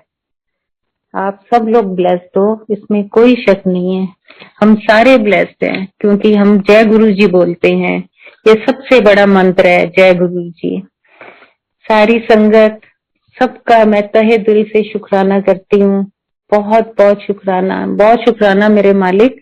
आपने अपनी महिमा का गुणगान करने के लिए मुझे चुना। जी, मेरी एक रिक्वेस्ट है आपसे कि आप प्लीज अगर गुरुजी के कुछ और सत्संग शेयर कर लें प्लीज। हाँ जी, ठीक है ठीक है। गुरु जी के मैं बड़े मंदिर में गई थी 2020 में।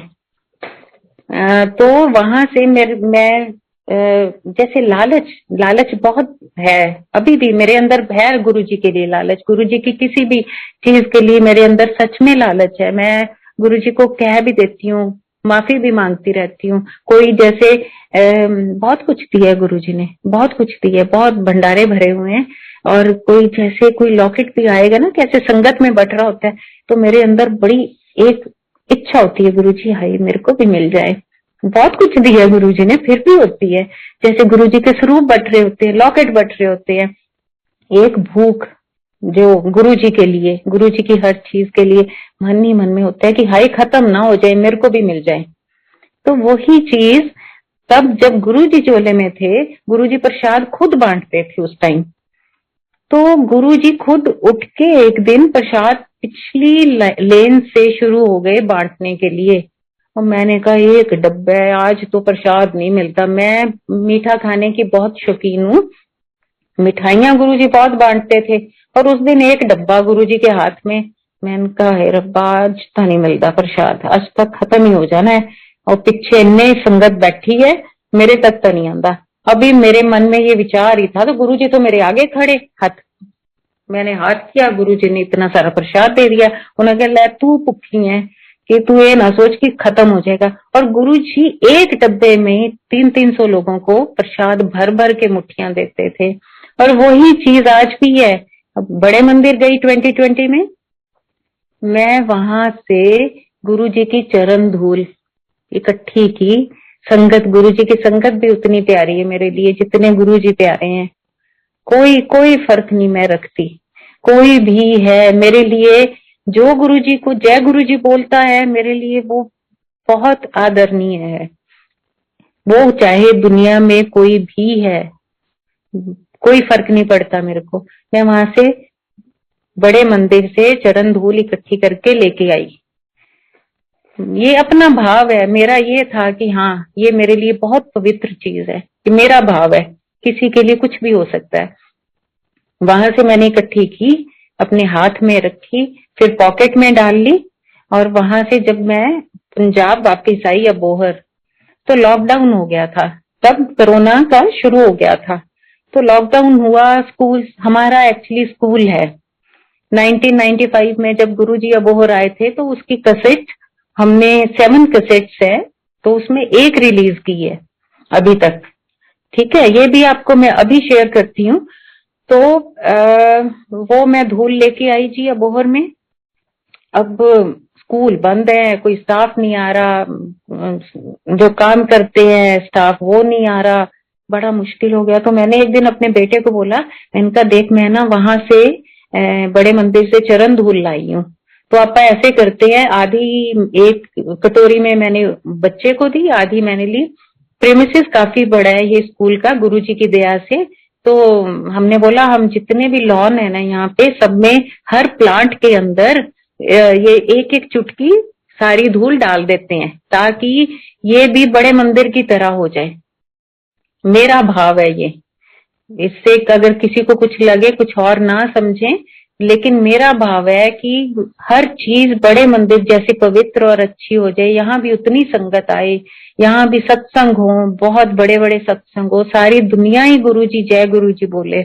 मैंने इस भाव से हर प्लांट के अंदर एक एक चुटकी धूल डालनी शुरू कर दी, और जो कटोरी मेरे बेटे के हाथ में थी उसमें से इतनी खुशबू उड़ने लग गई कि हम हैरान हो गए। मेरे को लगे ये खुशबू इतनी, कहता मम्मा मेरी कटोरी में देखो कितनी खुशबू आ रही है। सच में इट वाज वंडरफुल।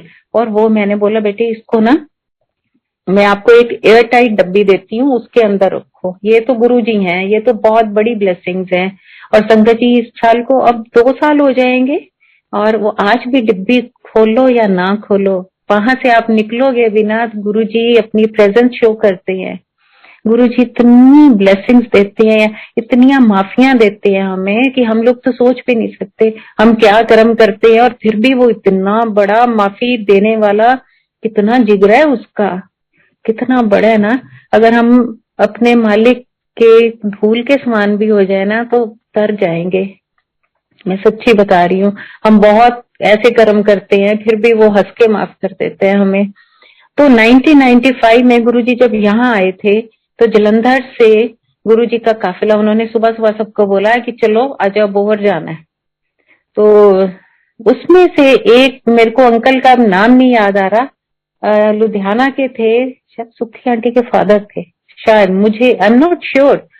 मैं गुरुजी को हमेशा कहती हूँ, गुरुजी वो बुलवाना जो बिल्कुल सटीक, सच, बिल्कुल सच हो, एक एक वर्ड वो, कि जो मैंने देखा है, जो मुझे समझ आया है। समझ भी तो अपनी है ना, कोई उस चीज को किसी तरह समझेगा। मैं अभी भी बता रही हूँ कि भावना है ये तो भगवान के लिए, वो तो समझेगा कि हाँ ये किस भावना से मेरे को ऐसे कर रही है।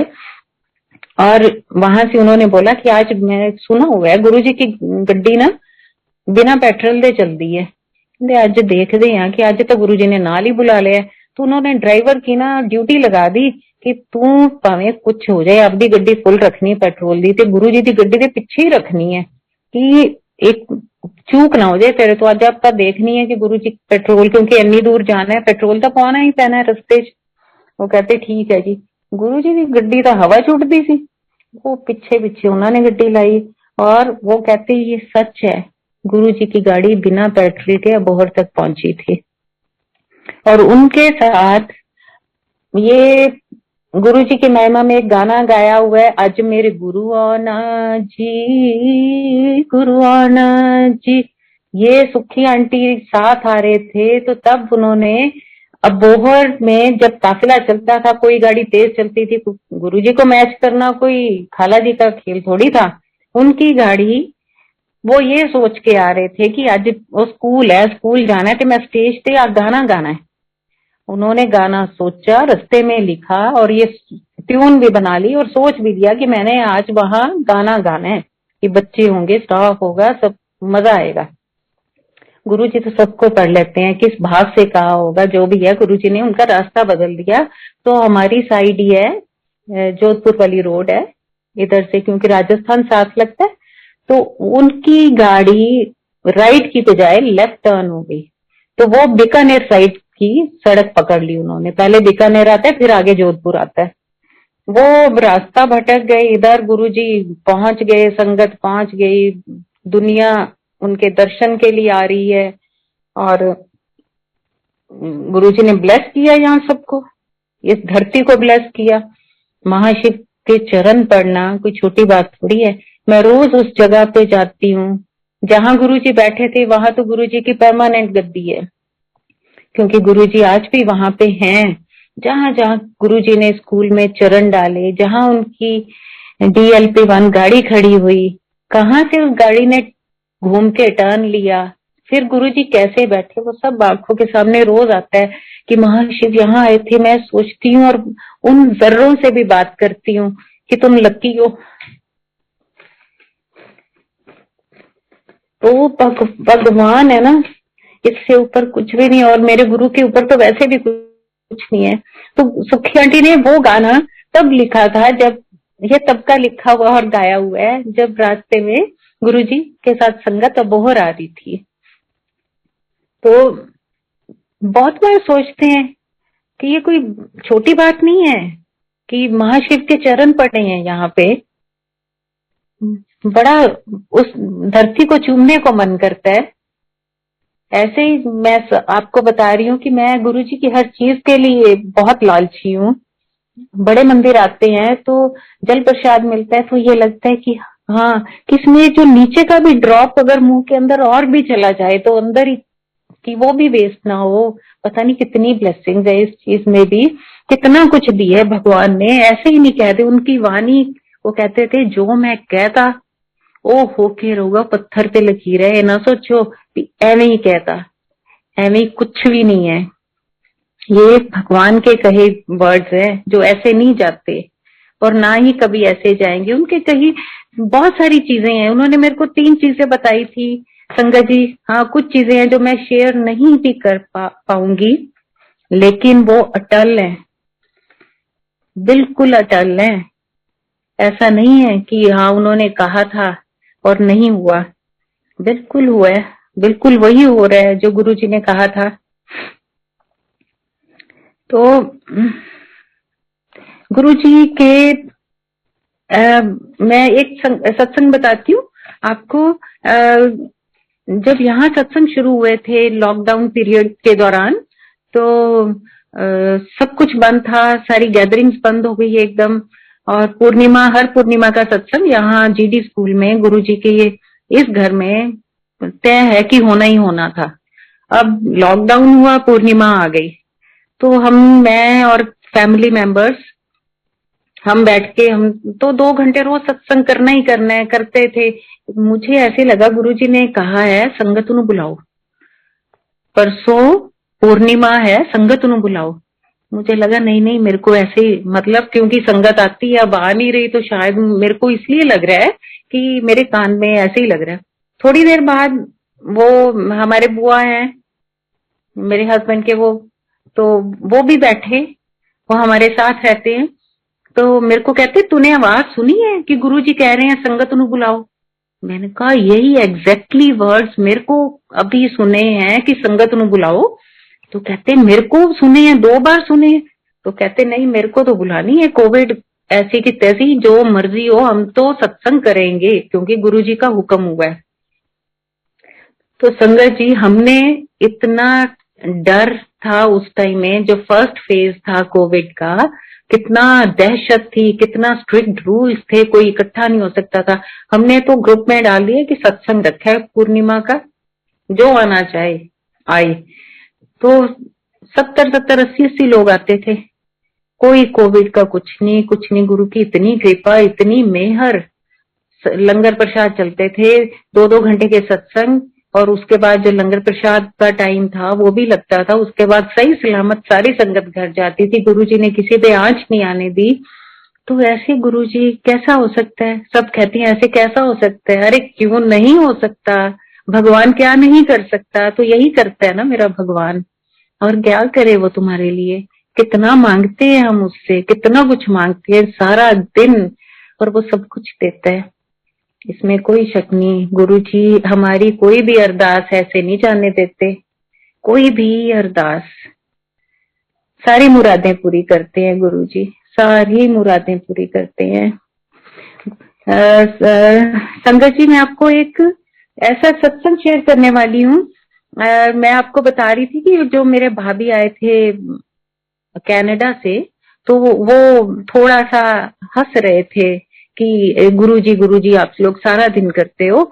तो फिर जब गुरुजी ने उनको उसी टाइम दर्शन दिए कि मैं ही महाशिव हूँ, अब बोलती बंद कर दी गुरुजी ने। उसके बाद उनको हो गया कि अब जो भी है मेरे को बड़े मंदिर में मत्था टेक के ही फ्लाइट लेनी है। उनकी तकरीबन 5-6 दिन के बाद फ्लाइट थी वैनकूवर की। तो अब वो कहते कि मेरे को तू जाएगी मेरे साथ बड़े मंदिर। मैंने कहा हाँ मैं चल पड़ूंगी। तो कहते मुझे मत्था टेकना। इतने में उनका कोई गुरुजी भी तो ऐसे ही नहीं ना, सौखे थोड़ी मिलते हैं, भगवान है। आप हर चीज को फॉर ग्रांटेड कैसे ले सकते हैं, और वो भी भगवान को। अब गुरुजी ने कहा कि तू तो हंसी है, अब ला मैं तेरे को तमाशा दिखाता हूँ। ये सोच लिया कि हम 2 दिन के बाद दिल्ली जाएंगे, फिर वहां से बड़े मंदिर जाएंगे, फिर उनकी फ्लाइट होगी और देन आई बी बैक। सो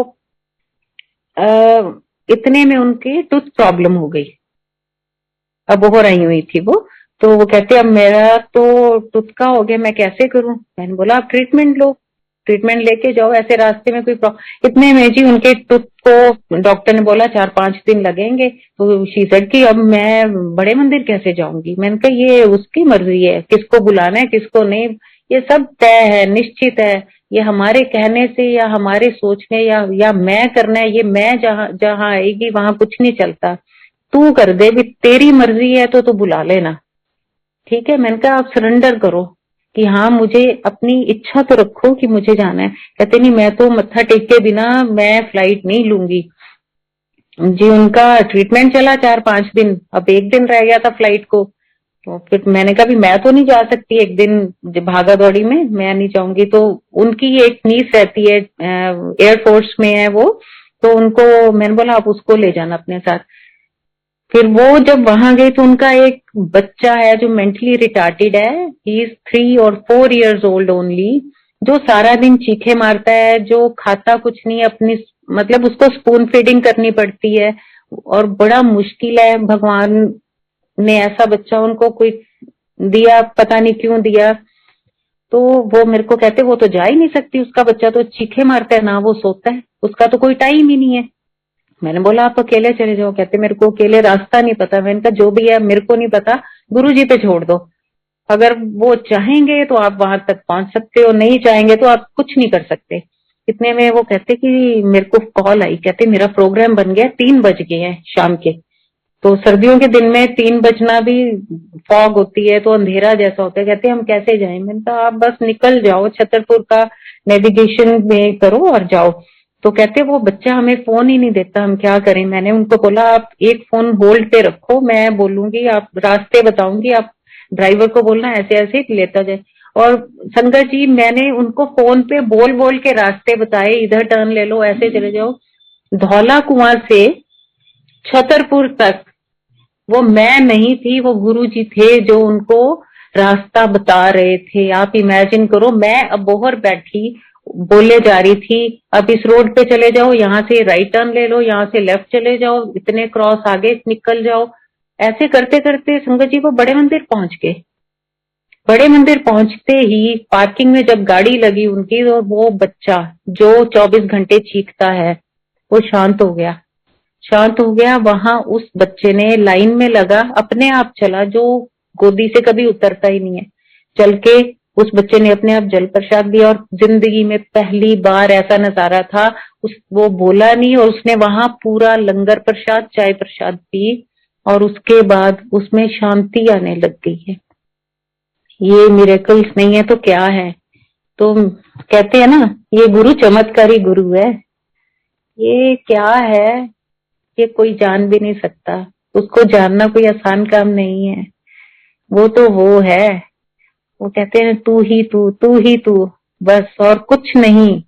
जब उससे प्यार हो जाएगा ना तो ये दुनिया, ये सब छलावा, गुरुजी कहते थे ਤੁਹਾਡੀ नजर जिस चीज ਨੂੰ भी देख रही है ना, समझ लो वो खत्म हो जाएगी, नाश हो जाएगी। तो ये चीज आप ही सोच ले कि आपकी नजर जिसको देख सकती है ना, कोई भी चीज है वो, चाहे वो नश्वर है। जब नश्वर है तो प्यार किस चीज का, तो फिर किससे करना है? परमात्मा से। क्योंकि आंख बंद होने पे भी हमें कौन दिखता है? भगवान, वो ही। सो लव हिम ओनली, क्योंकि he is the big giver. उससे ऊपर कोई भी नहीं है, हो भी नहीं सकता। तू ही है बस, तेरे से ऊपर कुछ नहीं है मेरे परमात्मा। और तेरा इतना शुक्राना कि हमारी जुबान कम है, हमारे पास पल भी कम है, हम कर ही नहीं सकते। कितने जन्म और हमें जन्म चाहिए ही नहीं गुरुजी। अपने पास ही रखो, हमें हमेशा अपने साथ रखो। यही मांगा करो गुरुजी से। गुरुजी कहते थे दुनिया ਨੂੰ कुछ मंगना ही नहीं आंदा, कहणगे ਮੈਨੂੰ आ दौलत दे दो, गड्डी दे दो, घर दे दो, पुत्र दे दो। कहते इन्हां ਨੂੰ कुछ नहीं मंगना आंदा। वो जानते हैं कि उन्होंने हमें क्या देना है, हमारे लिए क्या अच्छा है। जो बेस्ट होगा वो मिलेगा हमें, मांगने से कुछ भी नहीं होता। और वो तो फिर भी दे देता है। आपने देखा ही है, क्या नहीं करते गुरुजी हमारे लिए, सब कुछ करते हैं। अगर मैं जिंदा हूं तो मैं सिर्फ उनकी वजह से ही जिंदा हूं। मैं हम हर पल का शुक्राना करती हूँ। जो प्रॉब्लम्स, लोग घबरा जाते हैं, आप, मैं हैरान होती हूँ कभी अपने आप पे भी कि मैं घबराती क्यों नहीं हूँ। फिर मुझे लगता है कि मेरे साथ जो शक्ति खड़ी है, जो ताकत है, तीन लोक का स्वामी, पूरे ब्रह्मांडों के ब्रह्मांड का स्वामी, तो मैं कैसे हार सकती हूँ, मैं कैसे डोल सकती हूँ? नहीं डोल सकती। मैं फील करती हूँ गुरुजी हमेशा मेरे साथ है। बस जिस दिन ये फीलिंग आ जाती है ना, उस दिन आपके सामने हर चीज छोटी है, हर चीज छोटी है। क्योंकि वो इतना बड़ा मालिक आपके साथ खड़ा है ना, उसको फील करो, समझो, प्यार करो, और कुछ भी नहीं। गुरुजी कहते थे बस मैं की ਤੁਹਾਡੇ ਤੋਂ ਮੰਗਦਾ, ਮੈਨੂੰ प्यार करो। ਉਹੀ ਤੁਹਾਨੂੰ करना नहीं आता, तुसी चीज़ों नाल प्यार करते हो, इसमें कोई शक नहीं है। आज्ञा होगी, उसकी मेहर होगी। बहुत सारे और सत्संग जिंदगी के, बहुत सारे जो गुरुजी के साथ बिताए पल, बहुत कुछ शेयर करने वाला, गुरुजी की इच्छा के अनुसार जरूर होगा, फिर मिलेगी। मैं आप सबका बहुत शुक्राना करना चाहती हूँ। भगवान आप सबका भला करे, मेरे साथ है, सबके साथ ऐसे रहना, सबके दुख दूर करना, बस अपने से दूर कभी मत करना जैसे हमें किया था। मैं कन्फेस करती हूँ, मेरे को कोई शर्म नहीं आती इस चीज में कि हमने इतना गलत काम किया था। गुरुजी से नाराज होना, भगवान से नाराज होना, हिम्मत देखो हमारी, हिम्मत है ना। और फिर भुगता, हालांकि वो तो फिर प्यार करता, इतना बोला है उसने, हमें माफ कर दिया। पर मैं कभी नहीं छुपाती ये सब चीजें कि हमने क्या गलतियां की हैं, कभी भी नहीं। हाँ, शर्मिंदगी जरूर होती है। भगवान के सामने भी जाती हूँ तो हर वक्त माफी जरूर मांगती हूँ उस टाइम के लिए। और बहुत क्षमा मांगना भी मुझे लगता है कुछ और हो सके तो मैं वो करूं, वो भी कम लगता है, बड़ी शर्मिंदगी लगती है। सो संगत जी, गुरु जी तो सिर्फ देने वाले हैं, वो तो भगवान है। हमेशा उनके साथ प्यार करना तो आपको देखना कितना कुछ मिलता। हम वो क्या मांग रहे हैं हमारे से, कुछ भी नहीं, एक प्यार। टाइम क्या, चलते फिरते उठते बैठते, उन्होंने तो कोई रूल नहीं बनाए कि तुम नहा धो के मुझे याद करो। उन्होंने सबके लिए ये रूल नहीं बनाए कि अमृत वेला करो, हर किसी के लिए नहीं। उन्होंने मुझे कभी नहीं कहा था गुरुजी ने कि तू सवेरे उठ के ऐ कर या तू शिव पुराण पढ़। उनको पता था ये गुरुजी को मेरी बात पता थी कि ये लेट उठती है। और संगत जी ये सच्ची बात बोल रही, उन्होंने आज तक, जैसे सब कहते हैं ना अमृत वेला करना बहुत जरूरी, उन्होंने मुझे हमेशा कहते थे आराम नाल उठया कर, मेरे को कहते थे। और टिल डेट मैं सच में बहुत लेट उठती हूँ। गुरुजी जिसके लिए जो चीज थी उसी को वैसे बोलते थे, जो चीज मेरे लिए नहीं है तो मेरे को नहीं कर कहते थे कि हाँ तू अमृत वेला कर या तू शिव पुराण पढ़। नहीं, कभी नहीं कहा था। जिसके लिए जरूरी था उसको बुला के भी कहते थे कि तू ना शिव पुराण पढ़िया कर, तू इतनी बार पढ़ी, ऐसे भी कह देते थे। जिसको गुरुद्वारा साहब भेजना होता था उसको भी कहते थे आज जा गुरुद्वारे जाके आई, और जिसको नहीं भेजना होता था उसके लिए कहते थे कोई नहीं तू तो मौज कर, बस जय गुरु जी बोली जा, बस कर्म कटेंगे। तो ये तो भगवान ने तो हमारे लिए कोई रूल्स बनाए नहीं है, हमारी जिंदगी इतनी आसान और सीधी कर दी गई है। सो प्लीज जो लोग मैं देखती हूँ सुनती हूँ सत्संग में सब नहीं ऐसा करना जरूरी है, अरे कुछ भी जरूरी नहीं है। नहीं, लेटते हुए सोते जागते गुरु जी को याद करो, मंत्र जाप कर लो। अच्छा, मैं ये भी बताना चाहती हूँ उस टाइम में मंत्र ही नहीं था, सच में। ये तो बाद में गुरु जी ने किया। मानती हूँ अपने आप को इस बात के लिए कि वो तब भी इस धरती पे थे जब मैं उनको देख नहीं पा रही थी, हम उनको मिल नहीं पा रहे थे, जब उन्होंने चोला छोड़ा। तो बहुत अभागे हैं, लेकिन उन्होंने किसी चीज को कभी ऐसे बना के रिचुअली ये नहीं कहा था कि तूने सुबह उठ के ये ऐसा करना ही करना है। सो प्लीज जिसके लिए जो चीज है ना वो ही करे।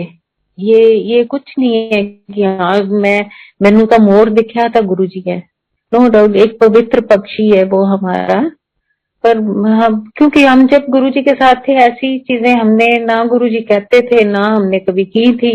बाद में तो मैं अब बहुत कुछ और सुनते रहते हैं, लोग भंगड़े डालते हैं गाने चला चला के कि सत्संग हो गया है ना, पता नहीं। गुरु जी अपनी मौज में आते थे, जिसको नचाना था उसी को नचाते थे, बस। मैंने तो ये जरूर देखा, पर वो हर कभी ऐसा माहौल नहीं बनाते थे। वो तो जहाँ महर्षि बैठे हैं वहां का माहौल, वो तो ऐसे आप स्वर्ग में बैठे हो, जहाँ वो बैठे हैं वही स्वर्ग था ना। तो हर चीज किसी पे अप्लाई मत किया करो, तो गुरु जी के वचन है सिर्फ सुनते ही चला करो प्लीज। मैं बार हमेशा गुरबानी पे गुरु जी बहुत एम्फेसाइज करते थे कि ये गुरु ग्रंथ साहब मैं ही लिखे है, ऐस तो उच्चा ते सुच्चा कोई ग्रंथ नहीं है, नानक है भी सच होसी भी सच, यही सच था यही सच है और यही सच रहेगा। जो चीज गुरु ग्रंथ साहब में लिखी गई है वो अटल है, जो पास था वो भी लिखा हुआ है, प्रेजेंट भी लिखा हुआ है और फ्यूचर भी है। सो प्लीज जब आप सत्संग कर गुरबानी ही लगाएं, वही सुने, उसके बाद हम कहते हैं बाकी जो गा रहे हैं उनको भी सुनो बाद में, आरती के बाद आप जो मर्जी लगाओ जो मर्जी सुनो, पर मेरे गुरु की ये बातें प्लीज मोल्ड करके और इधर ऐसे उसे करके मत किया करें, दुख आता है और कोई बात नहीं। चलो एनीवेज, गुरु जी सब पे मेहर रखे, सबको दे। हे रब्बा तेरा मेहर भरिया हथ हमेशा मेरे उत्ते होए, इस संसार ते होए, किसी ने कोई दुख ना आए, सब दा भला होए, बस यही गुरबानी है, यही गुरु को याद करना है। और मेरे गुरु को बहुत प्यार करो क्योंकि वो सबको सारा दिन सारा कुछ देता है। जय गुरु जी, शुक्राना गुरु जी, आप सबका बहुत बहुत लख लख शुक्राना गुरु की महिमा सुनने के लिए। जय गुरु जी।